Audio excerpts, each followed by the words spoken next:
இன்றைய முக்கிய செய்திகள். நாடாளுமன்ற கூட்டுக்குழுவில் இருந்து எதிர்க்கட்சி எம்பிக்கள் 10 பேர் இடைநீக்கம். வக்ஃப் வாரிய மசோதாவை அவசரமாக நிறைவேற்ற மத்திய அரசு முயற்சி என குற்றச்சாட்டு. ஷீலா தீக்ஷித் ஆட்சியின் சாதனைகளை மோடியோ கெஜ்ரிவாலோ நெருங்க முடியாது. சிறுபான்மையினர் பலன் அடைவதை விரும்பாதவர்கள் என ராகுல் காந்தி விமர்சனம். திராவிட மாடலை தரக்குறைவாக பேசுவோரை மக்கள் அடையாளம் கண்டு கொள்வார்கள். நாதாகாவை சேர்ந்த 3000 பேர் திமுகவில் இணையும் விழாவில் ஸ்டாலின் பேச்சு. குடியுரிமை தொடர்பான ட்ரம்ப் உத்தரவுக்கு அமெரிக்க நீதிமன்றம் இடைக்கால தடை. சட்டவிரோதமாக குடியேறியவர்களை வெளியேற்றும் நடவடிக்கை தீவிரம்.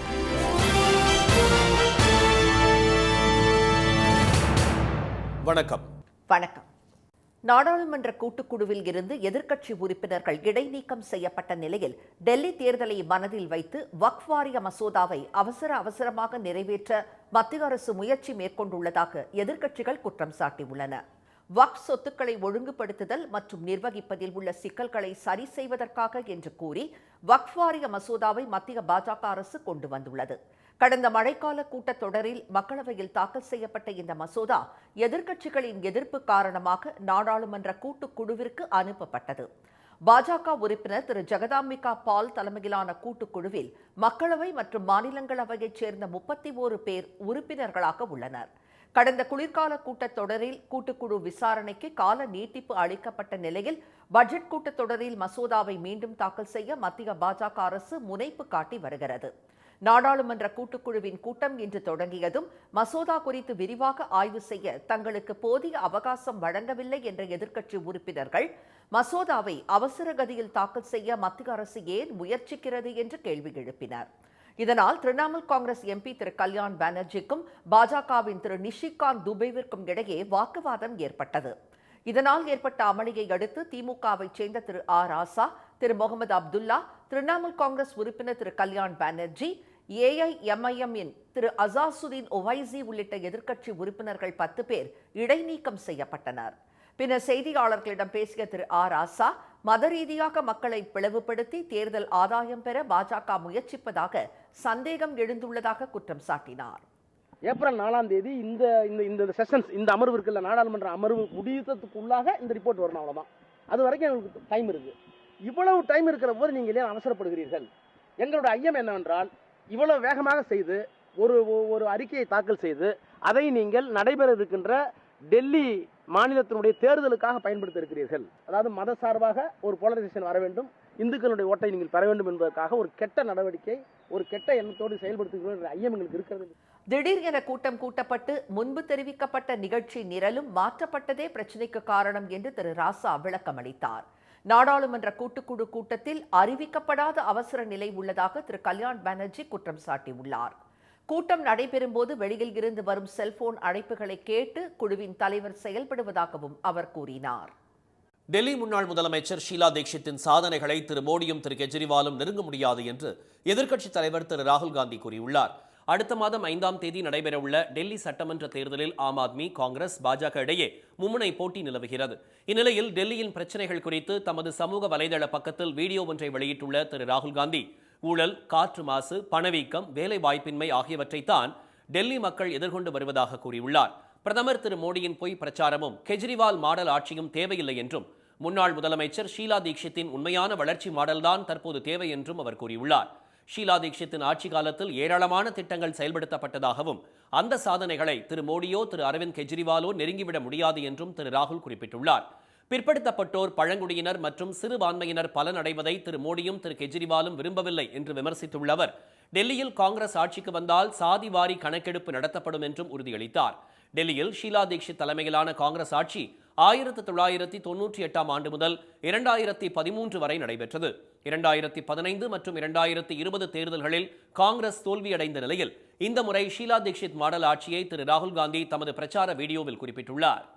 வீடுதோறும் பயன் தரும் திராவிட மாடலை தரக்குறைவாக பேசுவோரை மக்கள் அடையாளம் கண்டுகொள்வார்கள் என்று முதலமைச்சர் திரு மு.க. ஸ்டாலின் தெரிவித்துள்ளார். நாதாகா தலைமை ஒருங்கிணைப்பாளர் திரு சீமானின் அரசியல் போக்கை கண்டித்தும் பெரியார் குறித்து அவர் தெரிவித்த அவதூறு கருத்துக்களை எதிர்த்தும் ஏராளமானோர் அக்கட்சியில் இருந்து வெளியேறி வருகின்றனர். இந்நிலையில் நாதாகா மண்டல செயலாளர், 8 மாவட்ட செயலாளர்கள், தொகுதி செயலாளர்கள் 8 பேர், நாடாளுமன்ற சட்டமன்ற தேர்தல்களில் வேட்பாளர்களாக போட்டியிட்ட 9 பேர் உள்ளிட்ட அக்கட்சியின் 51 நிர்வாகிகள் மற்றும் தொண்டர்கள் 3000 பேர் சென்னையில் திரு ஸ்டாலின் முன்னிலையில் இன்று திமுகவில் இணைந்தனர். அப்போது பேசிய அவர், திமுக என்பது நேற்று முளைத்த காளான் அல்ல என்று கூறினார். கட்சி தொடங்கிய உடனே அடுத்த முதலமைச்சராக போவதாக சிலர் பிதற்றிக் கொண்டிருப்பதாக விமர்சித்த திரு ஸ்டாலின், தமிழர் நலனுக்காக உண்மையாகவே பாடுபடும் கட்சியாக இல்லாமல் வேஷம் போட்டு நாடகம் நடத்துவோரை பற்றி பேசி அவர்களுக்கு அடையாளம் காட்ட விரும்பவில்லை என்று தெரிவித்தார். மக்கள் நலன் பற்றி சிந்திக்கும் திராவிட மாடலை விமர்சிக்கத்தான் அவர்களிடம் இருந்து எல்லோரும் வெளியேறிக் கொண்டிருக்கிறார்கள் என்றார் அவர். திராவிட மாடல் சொன்னாவே சிலருக்கு ஒரே கோபம் பொத்துக்கிட்டு வருது, வீர ஆவேசம் வருது. ஆவேசம் வரட்டும், கோபம் வரட்டும், இப்படி சொல்லதான் திராவிட மாடல் நாங்கள் தொடர்ந்து சொல்லிக்கிட்டே இருப்போம். அதுக்காக நாங்கள் பயந்துட்டு போய் மூலையில் ஒடிக்கிட மாட்டோம். நீங்கள் யாரை நம்பி போனீங்களோ அது வீணாக போச்சு அப்படின்னு வருத்தத்தோடு வந்திருக்கீங்களோ அவங்க இன்னும் பேசிக்கிட்டே இருக்கணும். அதே மாதிரி தொடர்ந்து பேசிக்கிட்டே இருக்கணும். பேசிக்கிட்டே இருந்தால் தான் மக்கள் தெளிவாக புரிஞ்சுப்பாங்க. மக்களுக்கெல்லாம் ஆதரவு கொடுக்க மாட்டாங்க. எதை பற்றி கவலைப்பட வேண்டியதில்லை. மக்கள் நம்மை நம்பி ஆட்சியை ஒப்படைத்துள்ளார்கள் என்பதை மனதில் வைத்து அவர்களுக்காக தொடர்ந்து பணியாற்ற வேண்டும் என்று கூறிய திரு ஸ்டாலின், அதற்காகத்தான் தாம் மாவட்டம் தோறும் மக்களை சந்தித்து வருவதாக தெரிவித்தார். திமுகவையும் திராவிட மாடலையும் தொடர்ந்து விமர்சித்து வரும் ஆளுநரால் திமுக மென்மேலும் வளர்வதாக கூறிய முதலமைச்சர், ஆளுநரை மாற்றிவிட வேண்டாம் என்று பிரதமர் திரு மோடியை கேட்டுக்கொண்டார். நாதாகாவினர் திமுகவில் இணையும் விழாவில் திமுக பொதுச் செயலாளர் திரு துரைமுருகன், துணை முதல்வர் திரு உதயநிதி உள்ளிட்ட பலர் கலந்து கொண்டனர். பிறப்புரிமை அடிப்படையிலான குடியுரிமையை ரத்து செய்த ட்ரம்ப் உத்தரவுக்கு அமெரிக்க நீதிமன்றம் இடைக்கால தடை விதித்துள்ளது. குடியுரிமை பெறாத வெளிநாட்டு தம்பதியர் மற்றும் சட்டவிரோதமாக அமெரிக்காவில் குடியேறியவர்களுக்கு பிறக்கும் குழந்தைக்கு தாமாக குடியுரிமை வழங்கும் நடைமுறையை அதிபர் ட்ரம்ப் ரத்து செய்து உத்தரவு பிறப்பித்திருந்தார். அடுத்த மாதம் 19ஆம் தேதி வரை அமெரிக்காவில் பிறக்கும் குழந்தைகளுக்கு மட்டுமே குடியுரிமை கிடைக்கும் என்பதால் அதற்குள் குழந்தையை அறுவை சிகிச்சை மூலம் பெற்றெடுக்க பல்வேறு நாட்டினர் ஆர்வம் காட்டி வருகின்றனர். இந்நிலையில் ட்ரம்பின் உத்தரவை எதிர்த்து வாஷிங்டன், அரிசோனா, இலியான்ஸ் உள்ளிட்ட 22 மாகாண அரசுகள் நீதிமன்றத்தில் வழக்கு தொடர்ந்துள்ளன. இதனிடையே ட்ரம்பின் அறிவிப்புக்கு இடைக்கால தடை விதித்து சியாட்டில் மாவட்ட நீதிமன்றம் உத்தரவு பிறப்பித்துள்ளது. அதிபர் ட்ரம்பின் உத்தரவு அரசியல் அமைப்பு சட்டத்தை அப்பட்டமாக மீறுவதாக உள்ளது என்று கூறியுள்ள நீதிபதி ஜான் கோஹனூர், 40 ஆண்டுகளுக்கு மேலாக நீதிபதியாக இருக்கும் தாம் இப்படி ஒரு முரணான வழக்கை சந்தித்ததில்லை என்று குறிப்பிட்டுள்ளார். இதனிடையே அமெரிக்காவில் சட்டவிரோதமாக நுழைந்தவர்களை ட்ரம்ப் உத்தரவின்படி வெளியேற்றும் பணி தொடங்கியுள்ளது.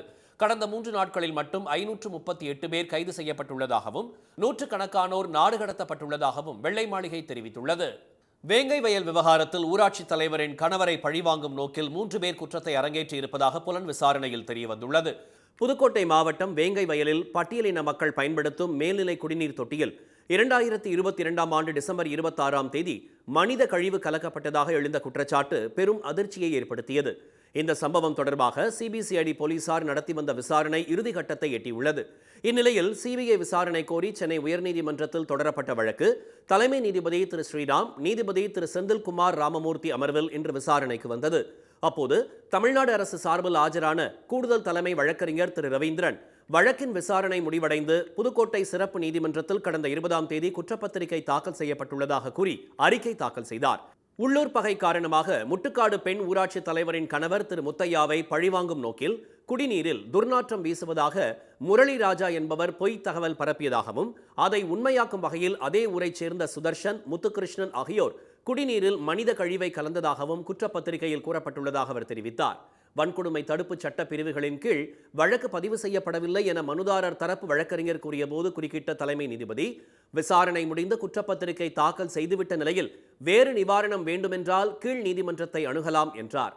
நீதிமன்றத்தை பயன்படுத்தி அரசியல் செய்யக்கூடாது என்றும் மனுதாரருக்கு அவர் கண்டனம் தெரிவித்தார். வழக்கை சிபிஐக்கு மாற்றக் கோரிய மனு மீதான விசாரணை மார்ச் 27ஆம் தேதிக்கு ஒத்திவைக்கப்பட்டுள்ளது. விடுதலை புலிகள் இயக்க தலைவர் பிரபாகரனுடன் இருப்பது போல போலியாக புகைப்படம் கொடுத்தது அம்பலமானதும் அதை பற்றிய கேள்விகளுக்கு பதிலளிக்காமல் திரு சீமான் மழுப்புவது ஏன் என்று திமுக மாணவர் அணி தலைவர் திரு ராஜீவ்காந்தி கேள்வி எழுப்பியுள்ளார். பிரபாகரனுடன் சீமான் இருப்பது போன்ற படம் உண்மையானது அல்ல என்றும் அதை போட்டோஷாப் மூலம் தான் தயாரித்து கொடுத்ததாகவும் திரைப்பட இயக்குநர் சங்ககிரி ராஜ்குமார் பரபரப்பு புகார் கூறியிருந்தார். இது தொடர்பாக திரு சீமான் திட்டவட்டமாக எந்த மறுப்பும் இதுவரை தெரிவிக்கவில்லை. இந்நிலையில் திமுகவில் இணைந்த நாதாகா நிர்வாகிகளுடன் சென்னையில் செய்தியாளர்களை சந்தித்த திரு ராஜீவ்காந்தி, பிரபாகரனுடன் சீமான் உள்ள எடிட் செய்யப்பட்ட படம் இருந்த ஹார்ட் டிஸ்கை வாங்கி சீமானிடம் கொடுத்ததே அப்போது அவருடன் இருந்த தாம்தான் என்றார். அந்த புகைப்படம் போலியானது என்பது அம்பலமானதும் அது பற்றி யாராவது கேள்வி எழுப்பினால் நேரடியாக பதில் சொல்லாமல் திரு சீமான் மழுப்புவது ஏன் என்று அவர் விமர்சித்தார். பிரபாகரனுடன் இருக்கும் படம் உண்மை என்றால் ஆய்வு செய்து திரு சீமான் அதை நிரூபிக்க வேண்டியதுதானே என்று திரு ராஜீவ்காந்தி கேள்வி எழுப்பினார். அந்த பென்ட்ரைவில் ஒரு ஹார்ட் டிஸ்க் கொண்டாந்து கொடுத்த போது தம்பி கொரியர் வந்திருக்கான்னு வேகமாக போய் வாங்கினாரு. அந்த வாங்கின அப்பாவி ராஜீவ்காந்தி தான். உள்ள அப்போ தான் தெரிஞ்சா படம் இருந்தது. படம் எடுத்து பிழைக்கிறதுக்கு பரமக்குடியிலேருந்து ராம்நாட்டிலேருந்து நான் சென்னை வந்தேன் சொல்லும்போது தான் எந்த படங்கள் அப்போ தான் தெரிஞ்சு. ஒட்டி வெட்டிய படங்கள் ஆதாரத்தை நாங்கள் கொடுத்தாச்சு, எடிட் பண்ண சொல்லியாச்சு. அந்த ஹார்ட் டிஸ்க் வாங்கின நான் சொல்லிட்டேன், கொண்டு வந்த செங்கோட்டம் இல்லைங்கிற மறுக்க வேண்டிய கடமையும் பொறுப்பும் ஊடகம் என்று உடன் கேட்குறேன். ஒரு ப்ரெஸ் மீட்டில் எங்களை கேட்குறீங்களே, யாரா ஒருத்தர் எங்கள் ஆதாரத்தை கொடுத்துட்டாங்கன்னு கேள்விகளுக்கு. பிரபாகரனை சமையல்காரரை போல காட்டி திரு சீமான் அவமதித்து விட்டதாகவும் திரு ராஜீவ்காந்தி கடுமையாக சாடினார். இந்நிலையில் கோவையில் செய்தியாளர்களிடம் பேசிய திரு சீமானிடம் பிரபாகரன் புகைப்படம் தொடர்பாக நிரூபிக்காதது ஏன் என்று செய்தியாளர்கள் கேள்வி எழுப்பினர். அதற்கு நேரடியாக பதில் கூறாத திரு சீமான் தாம் யாருக்காக நிரூபிக்க வேண்டும் என்று பதில் கேள்வி எழுப்பி மழுப்பினார். யாருக்கு நிரூபிக்க வேண்டிய அவசியம் இருக்கு? நானும் சந்திக்கவே இல்லைங்கிறேன். இப்போ அந்த போட்டோவில் இருக்கிறது நானே இல்லைங்கிறேன். அப்புறம் என்ன போயிட்டு இருக்கிறீங்க? சந்திக்கவே இல்லைங்கிற திருப்பி போயிட்டு இருக்கிறீங்க. பிரபாகரனின் அண்ணன் மகன் தம்மை பற்றி தெரிவித்த கருத்துக்களுக்கு பதிலளிக்க முடியாது என்றும் உலகம் முழுவதும் உள்ள தமது சொந்தங்கள் பதில் சொல்வார்கள் என்றும் திரு சீமான் கூறினார். செய்தியாளர்கள் சந்திப்பில் தம்மிடம் கேள்வி கேட்டவர்களிடம் எள்ளலாகவும் முதிர்ச்சியற்ற முறையிலும் பதில் பேசிய திரு சீமானின் கண்ணிய குறைவான நடவடிக்கைகளுக்கு பத்திரிகையாளர் சங்கங்கள் கண்டனம் தெரிவித்துள்ளன. இனி வருவது செய்தித் துளிகள். மகாராஷ்டிராவில் அமைச்சர்களின் தனி உதவியாளர்களாக RSS இயக்கத்தினரை நியமிக்க பாஜக முடிவு செய்துள்ளதாக தகவல் வெளியாகியுள்ளது. அண்மையில் நடைபெற்ற பாஜக அமைச்சர்கள் RSS நிர்வாகிகளின் ஆலோசனை கூட்டத்தில் இத்திட்டம் முன்வைக்கப்பட்டதாக கூறப்படுகிறது. அரசுக்கும் கட்சிக்கும் இடையே நல்லுறவை பேணும் வகையில் இந்த முயற்சி மேற்கொள்ளப்படுவதாக மகாராஷ்டிரா பாஜக தலைவர் திரு சந்திரசேகர் பவன்குலே தெரிவித்துள்ளார். கர்நாடக முதலமைச்சராக தற்போதைய துணை முதலமைச்சர் திரு TK சிவக்குமார் பதவியேற்க உள்ளதாக கூறப்படுகிறது.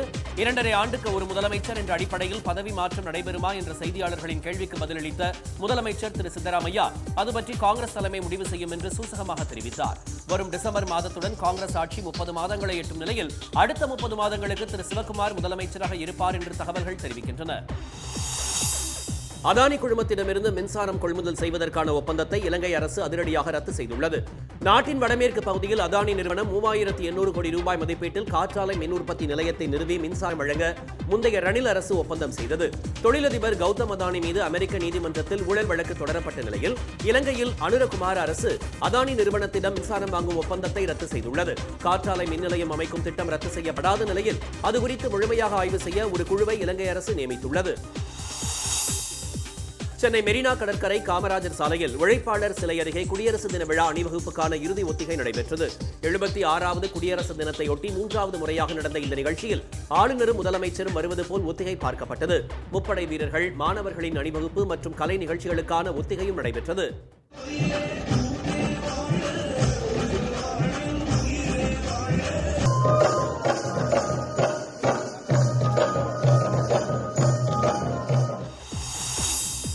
தூத்துக்குடி மாவட்ட விளையாட்டு அரங்கில் நடைபெற்ற ஒத்திகையில் ஆயுதப்படை காவலர்கள், ராணுவ வீரர்கள் உள்ளிட்டோர் வாத்திய இசையுடன் அணிவகுத்தனர். புதுச்சேரி கடற்கரை சாலையிலும் குடியரசு தின விழா அணிவகுப்புக்கான இறுதி ஒத்திகை நடைபெற்றது. திருப்பூர் தலைமை தபால் அலுவலகத்தில் பாஸ்போர்ட் சேவை மையத்தை அமைச்சர்கள் திரு மு. சாமிநாதன், திருமதி கயல்விழி செல்வராஜ், திருப்பூர் MP திரு சுப்பராயன், முதன்மை பாஸ்போர்ட் அலுவலர் திரு சீனிவாசன் ஆகியோர் குத்துவிளக்கு ஏற்றி தொடங்கி வைத்தனர். கோவை பாஸ்போர்ட் அலுவலகத்தின் கீழ் சேலம், ராசிபுரம், ஈரோடு, குன்னூரை தொடர்ந்து திருப்பூரிலும் சேவை மையம் தொடங்கப்பட்டுள்ளது. நிகழ்வில் தேசிய கீதம் பாடப்பட்டதை தொடர்ந்து திரு சாமிநாதன் தமிழ்தாய் வாழ்த்தையும் பாடுமாறு கூறியதை அடுத்து தமிழ்தாய் வாழ்த்தும் பாடப்பட்டது. 50% கூலி உயர்வு, 20% போனஸ் கேட்டு ஆண்டிப்பட்டி அருகே டி. சுப்பலாபுரத்தில் 24வது நாளாகவும், ஜக்கம்பட்டியில் 20வது நாளாகவும் விசைத்தறி தொழிலாளர்கள் தொடர் வேலை நிறுத்தத்தில் ஈடுபட்டு வருகின்றனர். திண்டுக்கல் தொழிலாளர் நல ஆணையர் அலுவலகத்தில் விசைத்தறி தொழிலாளர்களுக்கும் விசைத்தறி உரிமையாளர்களுக்கும் இடையே நேற்று நடைபெற்ற 4ஆம் கட்ட பேச்சுவார்த்தையிலும் தீர்வு எட்டப்படவில்லை. திண்டுக்கல் மாவட்டம் வத்தலகுண்டில் உலக ஓட்டுநர் தினத்தையொட்டி ஓட்டுநர்களும் நடத்துனர்களும் கௌரவிக்கப்பட்டனர். அரசு போக்குவரத்து கழக பணிமனை மற்றும் வாக்கர்ஸ் கிளப் சார்பில் பேருந்து நிலையத்தில் இந்த நிகழ்வு நடைபெற்றது. தமிழகம் மற்றும் புதுச்சேரியில் வரும் 28ஆம் தேதி வரை வறண்ட வானிலையே நிலவும் என்றும் காலையில் லேசான பனிமூட்டம் காணப்படும் என்றும் சென்னை வானிலை மையம் தெரிவித்துள்ளது. கடந்த 24 மணி நேரத்தில் நெல்லை மாவட்டத்தில் ஓரிரு இடங்களில் லேசான மழை பெய்துள்ளது. ஈரோடு புறநகர் பகுதிகளான திண்டல், முள்ளம்பரப்பு, ஆனைக்கல் பாளையம் உள்ளிட்ட பகுதிகளில் இன்று காலை 7 மணிக்கு பிறகும் அடர்ந்த பனிமூட்டம் நிலவியது. இன்றைய வர்த்தக முடிவில் மும்பை பங்குச்சந்தை குறியீட்டு எண் சென்செக்ஸ் 329 புள்ளிகள் குறைந்து 76,190 புள்ளிகளாக இருந்தது. தேசிய பங்குச்சந்தை குறியீட்டு எண் நிப்டி 113 புள்ளிகள் சரிந்து 23,092 புள்ளிகளாக நிறைவடைந்தது. சென்னையில் இன்று ஆபரண தங்கத்தின் விலை சவரனுக்கு 240 ரூபாய் உயர்ந்து ஒரு சவரன் 60,440 ரூபாயாகவும் ஒரு கிராம் 7,555 ரூபாயாகவும் உள்ளது. வெள்ளி விலை கிராமுக்கு 1 ரூபாய் அதிகரித்து ஒரு கிராம் 105 ரூபாயாக உள்ளது. மீண்டும் இன்றைய முக்கிய செய்திகள். நாடாளுமன்ற கூட்டுக்குழுவில் இருந்து எதிர்க்கட்சி உறுப்பினர்கள் இடைநீக்கம் செய்யப்பட்ட நிலையில் டெல்லி தேர்தலுக்காக வக்ஃப் வாரிய மசோதாவை அவசரமாக நிறைவேற்ற மத்திய அரசு முயற்சிப்பதாக எதிர்க்கட்சிகள் குற்றம் சாட்டியுள்ளன. வீடுதோறும் பயன் தரும் திராவிட மாடலை தரக்குறைவாக பேசுவோரை மக்கள் அடையாளம் கண்டுகொள்வார்கள் என்று முதலமைச்சர் ஸ்டாலின் தெரிவித்துள்ளார். பிறப்புரிமை அடிப்படையிலான குடியுரிமையை ரத்து செய்த ட்ரம்ப் உத்தரவுக்கு அமெரிக்க நீதிமன்றம் இடைக்கால தடை விதித்துள்ளது. இத்துடன் இந்த செய்திகள் நிறைவடைந்தன. மீண்டும் சன் டிவியில் செய்திகள் நாளை காலை 7:30 மணிக்கு. செய்திகளை உடனுக்குடன் தெரிந்து கொள்ள QR கோடை ஸ்கேன் செய்து சன் நியூஸ் வாட்ஸ்அப் சேனலில் இணைந்திருங்கள். வணக்கம்.